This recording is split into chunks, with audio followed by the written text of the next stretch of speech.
গতকালকের এই ঘটনা, একটা তরতাজা মেধাবী বন্ধুবৎসল অজাত শত্রু একটা মানুষ চলে গেল। তিনি প্রযোজনা সংস্থা হোক বা চ্যানেল হোক না কেন, বা সেই শুটিংয়ে যারা ম্যানেজার রয়েছেন বা যারা দায়িত্বে রয়েছেন, যেই তারা এবং যারা সহকর্মী সহ অভিনেতা বা টেকনিশিয়ান ভাই, তারা নিশ্চয়ই কেউ আমাদের ভাই রাহুলের মতো নিশ্চয়ই হতে চান না। তো তাই সেই ক্ষেত্রে যা সত্যিটা লুকিয়ে রয়েছে সেটাকে কিন্তু অবশ্যই বার করতে হবে, এই কারণে যাতে আমাদের কোনো টেকনিশিয়ান ভাই বা কোনো আর্টিস্ট তারা যেন আর কেউ রাহুলের মতো পরিণতিতে না যান। নিরাপত্তা যদি না থাকে তাহলে দায় এড়াতে পারেন না প্রোডাকশন হাউস, দায় এড়াতে পারেন না চ্যানেল। এবং আরও বড় কথার জায়গা হচ্ছে, যেটা আরও বেশি ইম্পর্টেন্ট, নাকি শাসক দলের সঙ্গে কার ঘনিষ্ঠতা আছে সেটাকে দিয়ে পুলিশ প্রশাসন সবটাকে দিয়ে ধামাচাপা দিয়ে হবে সত্যিটা।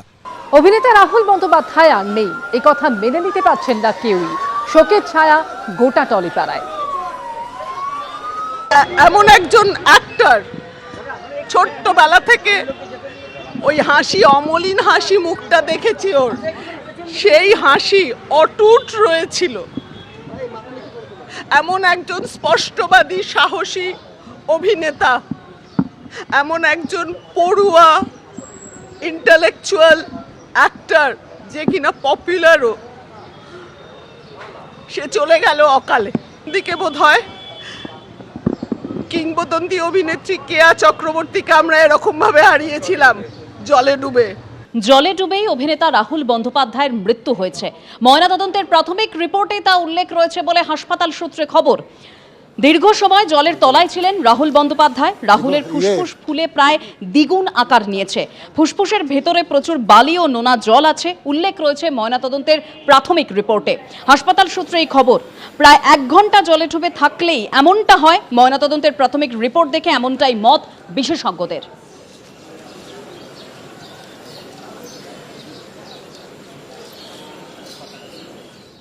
কালকে শুটিং হয়েছিল, সেই শুটিং সময় যখন এই 4:30টার মধ্যে হবে, চিৎকার আওয়াজ এরকম শোনা গেল। তারপরে আমরা সবাই দেখার পরে উপরে ড্রোন চলছে, তারপরে আগে হিরোইন কিন্তু ফেঁসে গেছে, এই 1 আঁঠুয়ে জল হবে, হিরোইনটা একটু জল হয়ে গেছে। তারপরে হিরোটা ওকে বাঁচিতে যে ও নিজে ফাঁসিয়ে গেল, সেখানে কাদা ছিল। কিন্তু ওই যে যারা শুটিং করতে আসছে, কিন্তু লোকাল গাইড কিছু নেই, আমাদের কমিটি কিছু বলেনি, কি এই যে সোসাইটি যে লোক আছে তাকেও কিছু বলেনি, লোকাল লোক হারিয়ে সাহায্য সে নিয়ে গিয়ে, কিন্তু কোথায় কাদা আছে, কোথায় চোরাবালি আছে কিছু জানে না। এটা কি চোরাবালিতে ফেসে গেছে? না, চোরাবালিতে কাদা, অনেকটা কাদা আছে, সে কাদাতে তার পা খসে গেছে। উদ্ধারটা কিভাবে হলো? হ্যাঁ, সেই মুহূর্তে জলটা কত ছিল? তারপরে যে আগে কিন্তু হিরোইন ফাঁসিয়ে গেছিল, ও হিরোটা ওকে ধরতে গিয়ে ওই কাদার মধ্যে গিয়ে চলে গেল। তারপরে যখন যে ড্রোন যে চালিয়েছে, ও টিভি স্ক্রিনে দেখছে কি না, এরপর রাউন্ডটা ফেসে গেছে। যখন যে বলছে তখন তাদের লোক যে ছিল ও দৌড়ে আসি, দেখার পরে আর সেখানে যাওয়ার উপায় নেই, যে উপরে যে লোক আছে তখন সে সেখানে যেতে পারবে না। তারপর যেতে পারবে না, সে জল আপাতত 8 ফুট 7 ফুট হয়ে যাবে। তারা তখন এরকম বাঁচাও এরকম বলছে। তার মধ্যে আর একটা ডঙ্গা এসেছিল, সে নৌকায় এসে আগে হিরোইনকে তুলছে, হ্যাঁ আগে হিরোইনকে তুলছে, তারপরে হিরোকে তুলছে। হিরোকে যে লাস্টে উঠেছে, দেখার পরে অনেকটা জল খেয়ে গেছে। তখন টিপি করে অনেকটা জল বের করেছে।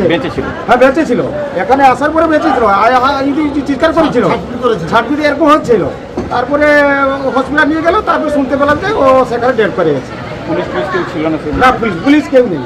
পুলিশ উদ্ধার করলো আমাদের এই ভোটে শাসনে পার্টি, আমরা নিজে ইচ্ছাকৃত গেছে। তাহলে কি প্রোটেকশন ওরাই মারা গেল কেন না, কোথায় কাদা আছে, কোথায় চোরাবালি আছে। হ্যাঁ, এই যে এখানকার যে ভোটে যে প্যাসেঞ্জারি যে পারাপারি করে, ওরা তার সঙ্গে একটা গাইড থাকে। আমাদের এই যে নৌকা স্টেশনে একটা গাইড দেওয়া হয়, কোথায় চোরাবালি আছে, কোথায় কাদা আছে, কোথায় সাপ আছে, কি কোথায় যে কি আছে, ওরা সব গাইড নিয়ে চলে যায়। ওকে বলে দেবে ভাই ওদিকে যাবে না, ওদিকে লাল কাঁকড়া দেখতে পাবেন, ওদিকে ওইরকম ওরাকে গাইড দেওয়া হয়। এমনি এই যে ভোটে স্টেশনে এমনি তারা করেনি। অর্থাৎ প্রত্যক্ষদর্শীদের যে বয়ান, ঠিক কি ঘটেছিল সেই সময়, কিভাবে মৃত্যু হলো রাহুল বন্দ্যোপাধ্যায়, তা নিয়ে কিন্তু একাধিক সম্ভাবনা উঠে আসছে। তবে ময়নাতদন্তের যে প্রাথমিক রিপোর্ট, সেই রিপোর্ট থেকে কিন্তু এটা স্পষ্ট যে দীর্ঘ সময় জলের তলায় ছিলেন রাহুল বন্দ্যোপাধ্যায়। তার কারণ ময়নাতদন্তের রিপোর্ট অনুযায়ী দেখা যাচ্ছে যে রাহুলের ফুসফুস ফুলে প্রায় দ্বিগুণ আকার নিয়েছিল। আর সেখান থেকে এক্সপার্টরা মনে করছেন যে প্রায় 1 ঘন্টা ধরে জলে ডুবে থাকলেই এমনটা হয়।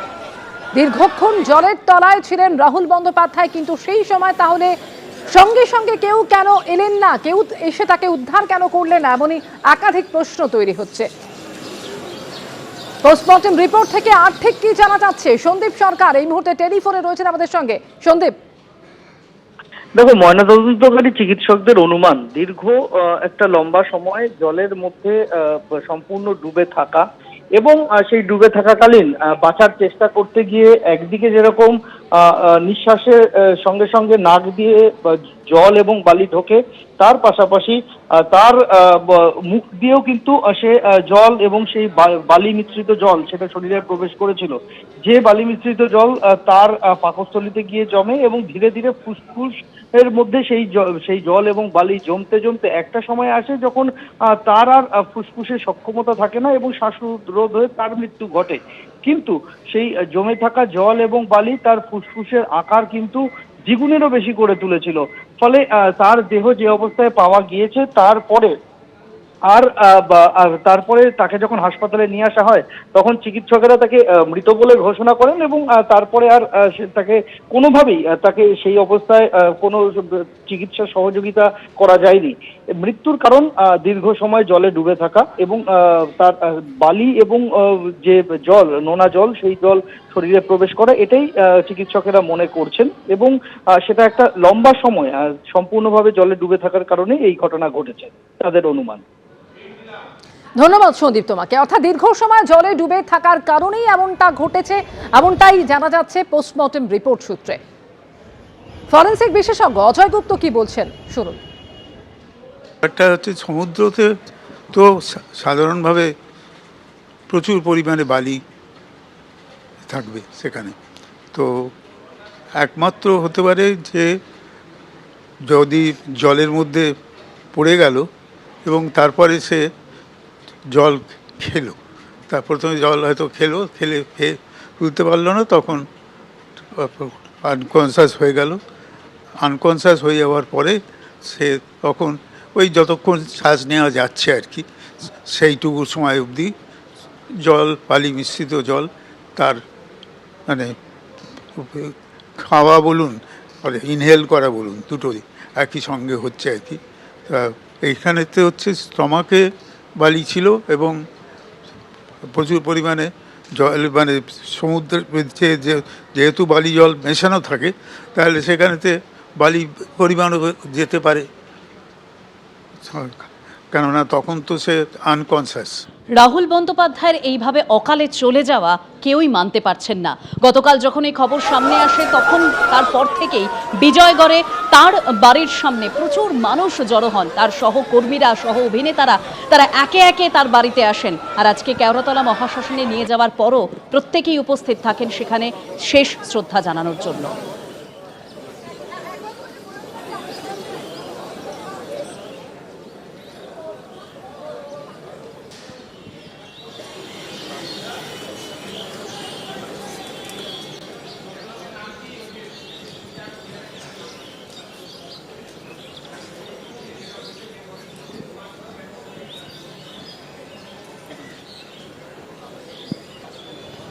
গতকালকের এই ঘটনা, একটা তরতাজা, মেধাবী, বন্ধুবৎসল, অজাত শত্রু একটা মানুষ চলে গেল।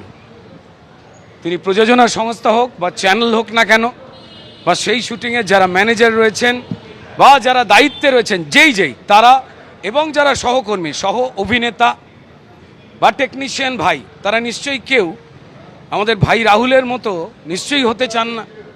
তো তাই সেই ক্ষেত্রে যা সত্যিটা লুকিয়ে রয়েছে সেটাকে কিন্তু অবশ্যই বার করতে হবে, এই কারণে যাতে আমাদের কোনো টেকনিশিয়ান ভাই বা কোনো আর্টিস্ট তারা যেন আর কেউ রাহুলের মতো পরিণতিতে না যান। নিরাপত্তা যদি না থাকে তাহলে দায় এড়াতে পারেন না প্রোডাকশন হাউস, দায় এড়াতে পারেন না চ্যানেল। এবং আরও বড় কথার জায়গা হচ্ছে, যেটা আরও বেশি ইম্পর্টেন্ট, নাকি শাসক দলের সঙ্গে কার ঘনিষ্ঠতা আছে সেটাকে দিয়ে পুলিশ প্রশাসন সবটাকে দিয়ে ধামাচাপা দিয়ে হবে সত্যিটা। এবিপি আনন্দ, এগিয়ে থাকে, এগিয়ে রাখে।